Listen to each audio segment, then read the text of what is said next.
Hello सबैजनालाई नमस्ते। आजको रमाइलो चाहिँ हाम्रो रत्न दाईको घरमा। लेट्स सी रमाइलो गरौँ कस्तो हुन्छ।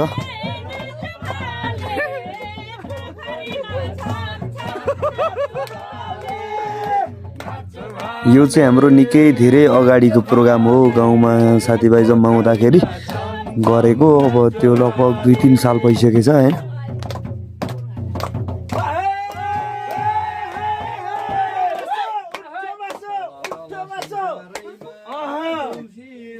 सम्पूर्ण अग्रज अनि दाई, हाम्रा रत्ने दाईहरू अनि भाउजू अनि भाइहरू भतिजहरू सबैजना भेला भएर हाम्रो रमाइलो पलहरू चाहिँ यस्तो थियो है।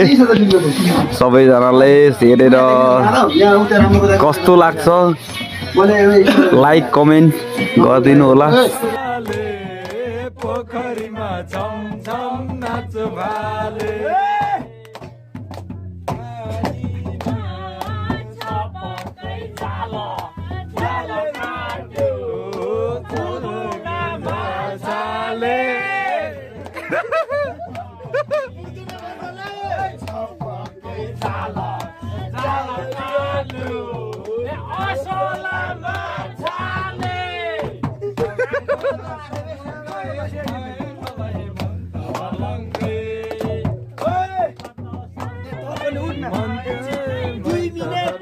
तपाईहरुलाई यो भिडियो कस्तो लाग्यो कमेन्ट गरिदिनु होला, लाइक सब्स्क्राइब गरिदिनु होला मेरो युट्युब च्यानललाई। धन्यवाद, बाइ बाइ, गुड नाइट।